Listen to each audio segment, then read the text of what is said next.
은혜 받으실 하나님의 말씀은 룻기서 2장 1절로 7절에 있는 말씀입니다. 이 계시의 말씀을 글 때에 오늘도 우리와 함께 하시는 주님의 음성으로 들려질 수 있기를 원합니다. 함께 낭독을 하겠습니다. 나오미의 남편 엘리멜렉의 친족으로 유력한 자가 있으니 그의 이름은 보아스더라. 모압 여인 룻이 나오미에게 이르되 원하건대 내가 밭으로 가서 내가 누구에게 은혜를 입으면 그를 따라서 이삭을 주겠나이다 하니 나오미가 그에게 이르되 내 따라 갈지어다 하매 룻이 가서 베는 자를 따라 밭에서 이삭을 줍는데 우연히 엘리멜렉의 친족 보아스에게 속한 밭에 이르렀더라. 마침 보아스가 베들레헴에서부터 와서 베는 자들에게 이르되 여호와께서 너희와 함께 하시기를 원하노라 하니 그들이 대답하되 여호와께서 당신에게 복 주시기를 원하나이다 하니라. 보아스가 베는 자들을 거느린 사원에게 이르되 이는 누구의 소녀냐 하니 베는 자를 거느린 사원이 대답하여 이르되 이는 나오미와 함께 모압 지방에서 돌아온 모압 소녀인데 그의 말이 나로 베는 자를 따라 단 사이에서 이삭을 죽게 하소서 하였고 아침부터 와서는 잠시 집에서 쉰 외에 지금까지 계속하는 중이니이다. 중국의 선교사였던 허드슨 테일러의 아버지는 진정한 믿음의 사람이었습니다. 하루는 아버지가 어린 테일러와 여동생 아벨리아를 데리고 기도하러 방으로 들어가셨지요. 아이들은 아버지의 팔에 안긴 채 무릎을 꿇었습니다. 그리고 아버지는 두 아이를 위해서 차례로 열심히 기도를 하셨어요. 허드슨 테일러는 평생 아버지가 기도하시는 모습을 잊을 수가 없는 것입니다. 그러면서 그 기도한 내용은 부자가 되게 해달라 그런 내용이 아니에요. 하나님의 말씀을 존중하고 처음부터 끝까지 말씀을 그대로 믿어야 한다고 가르쳐줬던 것입니다. 하나님은 거짓말을 하지 못하신다. 하나님은 너희를 잘못 인도하시지도 않으신다. 하나님은 실패하지 않으신다는 것이지요. 그래서 테일러는 어릴 때부터 듣고 기도한 것이 그의 신앙의 근거가 된 것이에요. 하나님은 나를 인도해 주신다. 하나님은 결코 실패하지 않으신다는 확실한 신앙을 가지고 산 것입니다. 이 믿음으로 중국에서 선교사 사역을 잘 감당하며 큰 핵을 긋는 위대한 일을 감당하게 된 것이지요. 여러분, 하나님은 우리의 인생길을 인도해 주시는 줄 믿습니다. 나오미가 베들레헴을 떠나 모압으로 내려갔을 때에 그때에는 큰 불행한 일들을 당했지만 며느리 룻과 함께 회개하고 베들레헴으로 돌아왔을 때에는 하나님의 큰 은혜가 그를 기다리고 있었던 것입니다. 하나님은 이들을 위해서 놀라운 계획을 가지고 그들을 인도하기 시작하셨습니다. 오직 믿음으로 주님을 섬기기 위해 따라온 룻을 향한 축복의 손길이 그를 인도하게 된 것입니다. 따라서 합시다. 주님은 룻에게 이삭을 줍도록 인도했다. 자, 오늘 본문 2절 말씀입니다. 2절 다 같이 시작.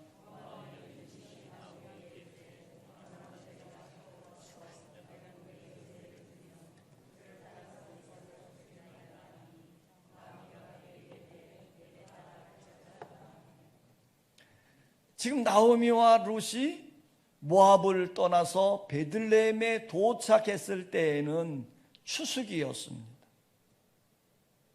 그런데 베들레헴으로 돌아온 나오미의 가정에는 하루하루 살아가기 위해서 필요한 것이 있었지요. 무엇일까요? 양식입니다.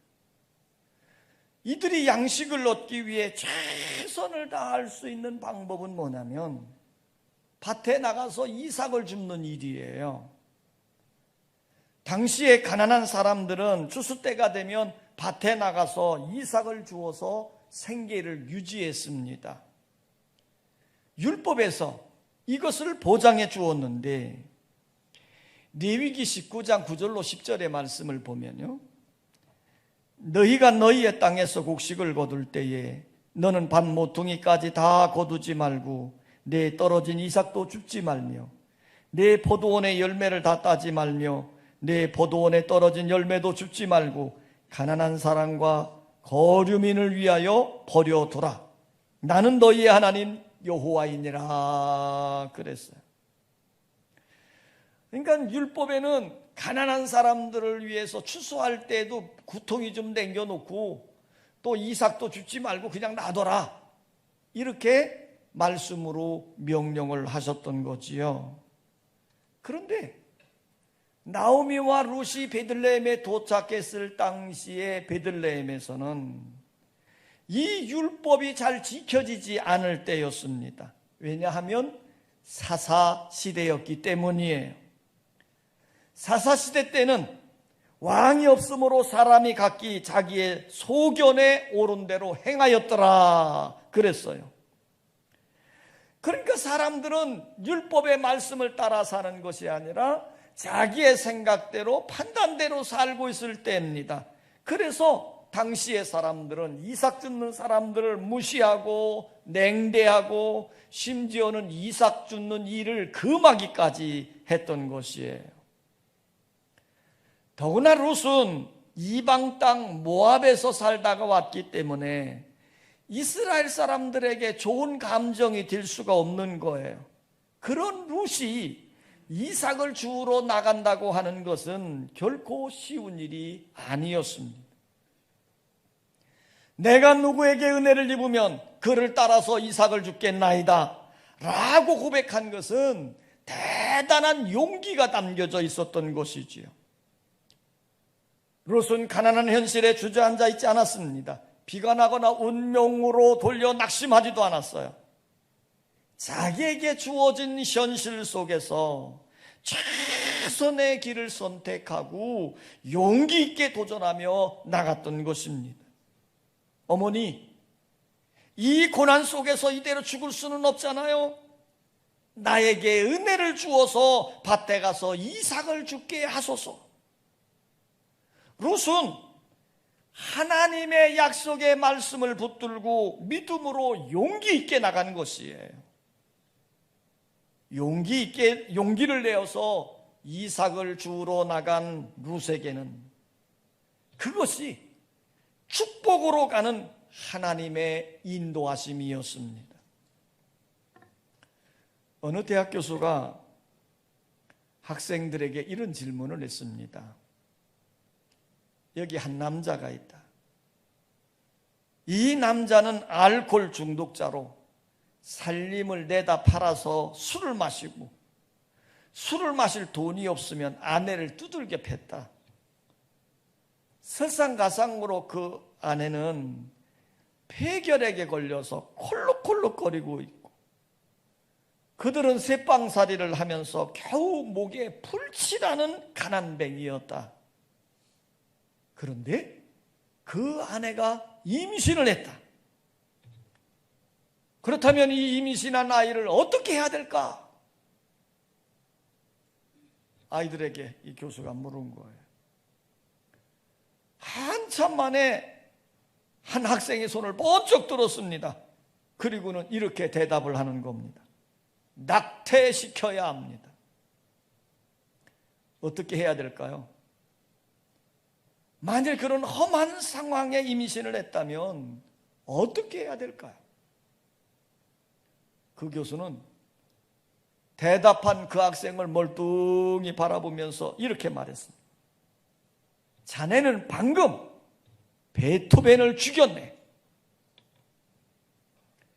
임신된 그 아이는 바로 그 유명한 베토벤이었습니다. 베토벤은 너무나 불행한 가정에서 태어났지요. 그의 어머니는 그가 어렸을 때 폐병으로 죽었습니다. 그는 11살 때부터 극장을 돌아다니면서 구걸을 해 살았고요. 거기다가 30살 때에는요, 음악가에게는 생명과 같은 청력을 이뤘어요. 귀머거리가 된 것이다 한 겁니다. 이렇게 베토벤은 불행한 인생의 삶을 계속 사는 거지. 그러나 베토벤은 자신의 불행한 조건을 음악으로 승화시키는 지혜를 가졌습니다. 고난을 고난으로 이기면서 인생을 아름답게 만들었던 것이지요. 그래서 그는 악성, 음악의 성자라 불릴 정도로 대단한 음악가가 된 것입니다.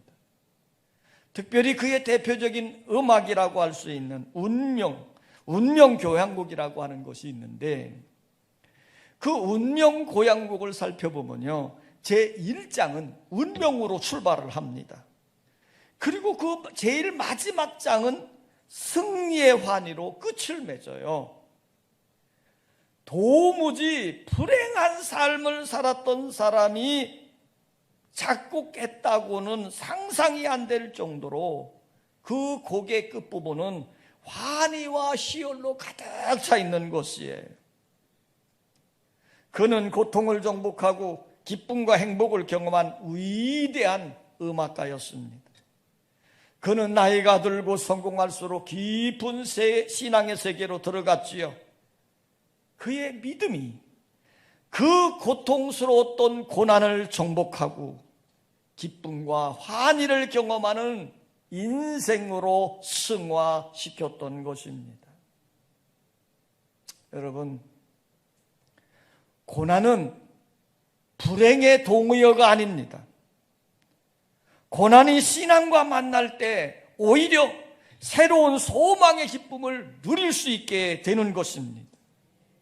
룻은 자신에게 당한 고난과 슬픔을 믿음으로 승화시키기를 원했습니다.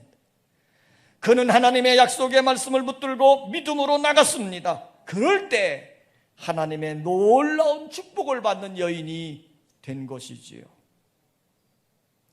따라서 합시다. 주님은 룻을 보아스의 밭으로 인도하셨다. 자, 3절 말씀입니다. 3절 시작.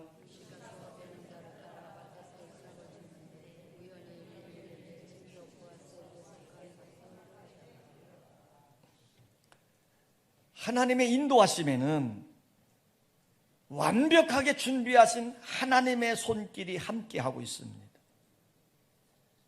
지금 이 룻에게는요, 여러 가지 조건이 때를 따닥따닥 맞춰가고 있어요. 첫째는 우연히 룻이 보아스의 밭으로 간 것입니다. 그러니까 룻이 보리싹을 주우러 나왔는데 어디를 가야 됩니까? 보리를 베고 있는 밭을 찾아서 그곳을 간 것이에요. 그런데 그 찾아간 곳이 어디냐? 엘리멜렉의 친족 보아스의 밭이었다는 거예요. 오늘 성경은 이렇게 얘기합니다. 우연이란 말을 쓰고 있어요. 그러니까 룻의 입장으로 보면 정말 우연입니다.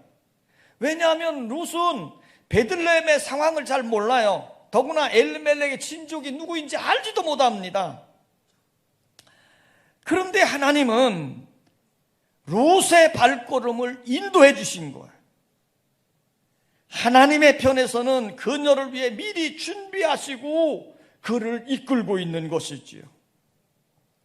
룻은 앞으로 자신에게 어떤 일이 벌어질지, 누구를 만날지, 어떤 축복으로 연결될지 전혀 상상하지도 못하고 단지 생계를 해결하기 위해서 이삭을 주우러 나간 것뿐이에요.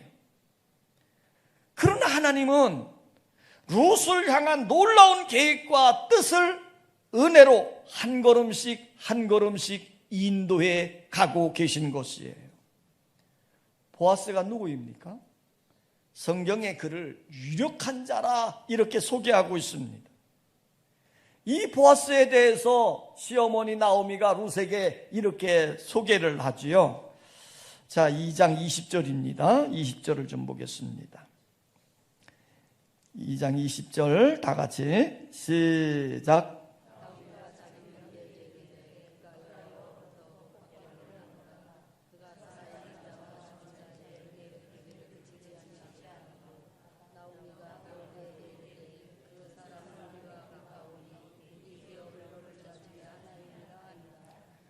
지금 나오미가 며느리 룻에게 보아스에 대해서 지금 소개를 하는 거예요. 그런데 20절 말미에 보면요, 그를 이렇게 표현했습니다. 그 사람은 우리와 가까우니 우리 기업을 물을 자 중에 하나이니라 그랬어요. 기업을 물을 자, 이런 표현이 나옵니다. 영어 성경에는 친척 구원자로 번역이 되어져 있습니다. 친척으로서 나를 구속할 수 있는 자, 친척으로서 값비싼 대가를 지불하고 내 삶을 새롭게 만들어줄 수 있는 구속자, 이런 의미예요. 이 구속자가 되기 위해서는 세 가지 조건을 갖춰야 되는 겁니다. 그냥 내가 하고 싶다고 아무나 구속자가 될 수 있는 게 아니에요. 세 가지 조건에 맞아야 됩니다. 한 조건은 친척이어야 됩니다. 내가 돈을 아무리 많이 가지고 있다고 되는 게 아니에요. 친척이 되어야 되는 거예요. 근데 보아스는 엘리멜렉의 친족이기 때문에 기업을 물을 수 있는 분명한 자격을 가진 유력한 사람이었습니다. 두 번째 조건은 유력자여야 한다는 거예요. 여기 유력한 사람이란 용사를 가리킬 때 사용하는 표현이고, 재산을 많이 가진 부자를 표현할 때 쓰는 단어고, 현숙하고 능력 있는 사람을 가리킬 때 사용된 표현입니다. 그래서 영어의 성경에는 유력한 자산과 명망 있는 유지, 이렇게 번역이 되기도 했습니다. 그러므로 유력한 자란 재물도 좀 많이 있고 도덕적으로 존경을 받는 그 지방에서 영향력을 행사하는 사람인 것이에요. 이 보아스라고 하는 사람의 이름의 뜻이 뭐냐면 힘센 자, 이런 뜻입니다. 그러므로 보아스는 기업을 물을 수 있는 유력한 자가 될 수 있는 거지요. 세 번째 조건은 자원해야 된다는 겁니다. 아무리 친척이라 할지라도, 값을 지불할 능력이 있는 부자라 할지라도 그 일을 하고자 하는 마음이 없으면 기업 물을 자가 될 수 없는 겁니다. 구속하고자 하는 마음이 있어야 된다, 이 말이에요. 룻이 밭에 이삭을 주우러 나간 것은 결코 우연한 일이 아니었습니다. 그가 보아스의 밭으로 인도함을 받고 또 그가 그곳에서 보아스를 만나게 되어지는데, 이것은 결코 우연한 일이 아니라 하나님께서 그의 발걸음을 인도해 주신 것이다 하는 것입니다. 자, 그런데 성경은 때마침 이렇게 말씀을 합니다. 보아스가 베들레헴의 밭에 도착을 했더라는 거예요. 때마침. 자, 4절을 봅니다. 4절 시작.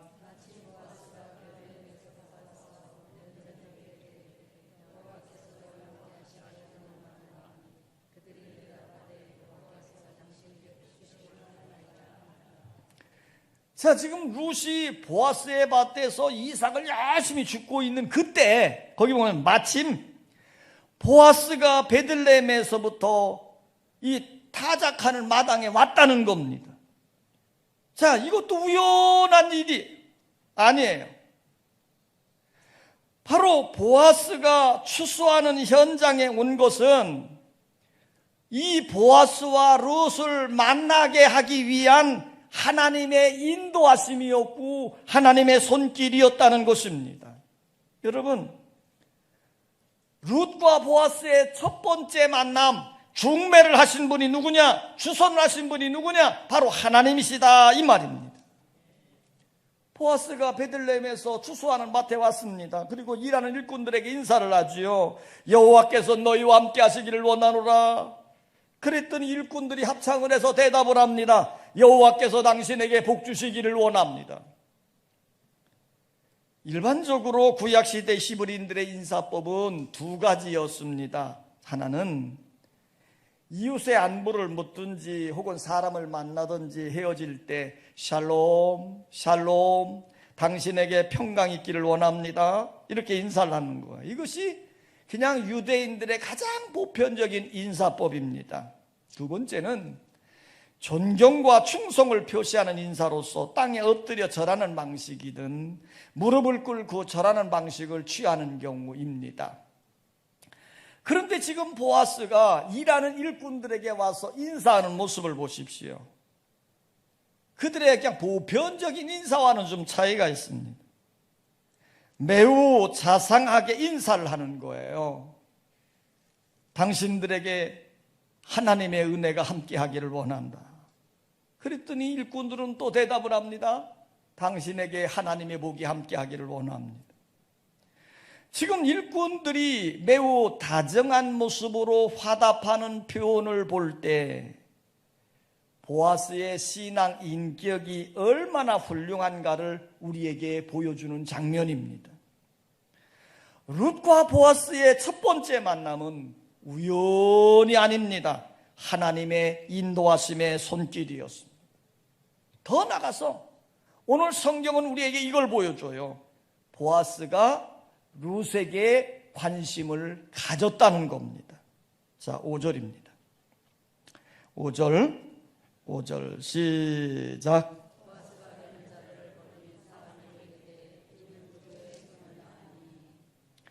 자, 지금 보아스가 왜 평범하게 가난한 이삭을 죽고 있는 여인을 보면서 그에게 관심을 가졌을까? 아마도 그 마음속에 나오미의 가정에 대한 이야기를 들었을런지도 모릅니다. 나오미의 가정은 어떤 가정이었습니까? 지금은 비록 가난하게 되어졌지만 전에는 유력한 영향력을 행사하던 가정이었어요. 그런 가정에 룻이라고 하는 이방 여인이 함께 왔다는 겁니다. 그런데 룻이라고 하는 여인의 평판이 어떻습니까? 이방 여인임에도 불구하고 하나님에 대한 온전한 신앙을 가지고 있고, 그리고 시어머니에 대한 효를 잘 행한다고 하는 소문이 작은 베들레헴 동네에 쫙 퍼졌던 것이지요. 자, 이런 관심을 가지고 그 여인에게 묻는 겁니다. 더 특별한 건 지금 이 보리 이삭을 줍는 여인이, 지금 일꾼들은 보아스를 만나서 잠시 쉬고 있는 상황인데도 웬 여인은 계속해서 이삭을 줍고 있는 것이에요. 열심히 일하고 있는 그 여인을 보면서 보아스는 관심을 갖게 되어졌더라는 것이지요. 오늘 여러분, 날마다 하나님 앞에서 우리에게 주어진 일에 성실하게 열심히 일하는 자들 되시기를 원합니다. 이런 룻에게 사환들이 친절을 베풀어 주었다. 성경은 이렇게 소개해 주고 있어요. 그러니까 하나님의 인도하심을 받고 사는 자들에게 주변에 있는 사람들의 친절을 받게 되더라는 거지요. 자, 6절로 7절의 말씀을 다시 보겠습니다. 6절로 7절입니다. 시작.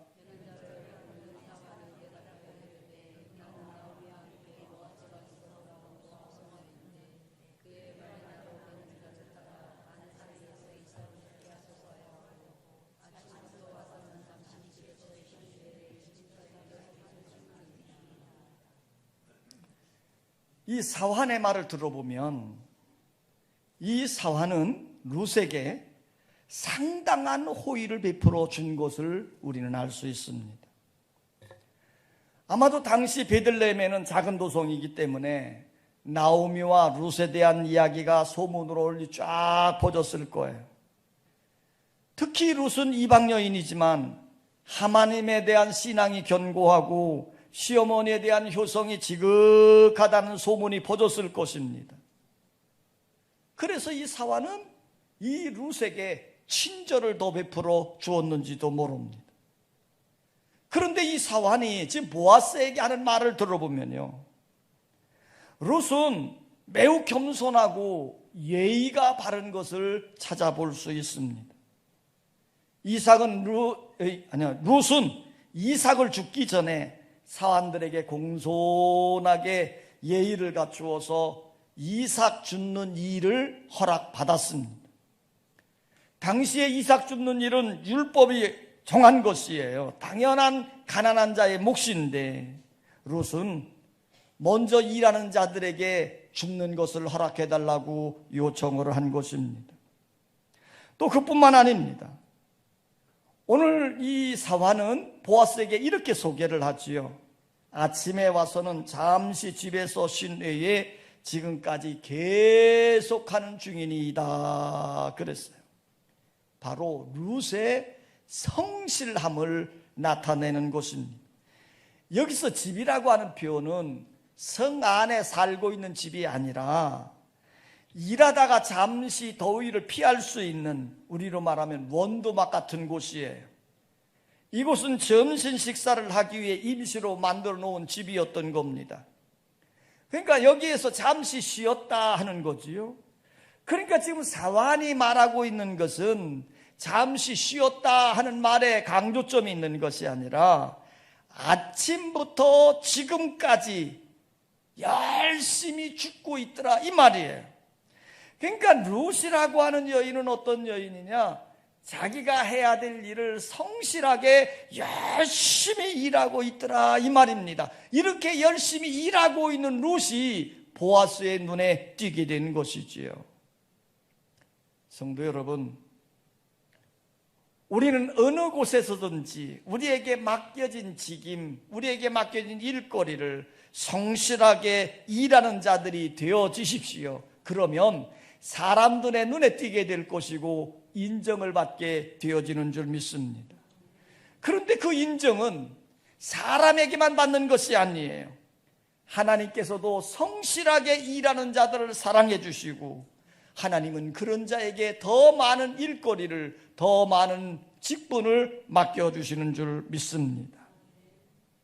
하나님은 룻에게 보아스를 만나도록 인도해 주신 것입니다.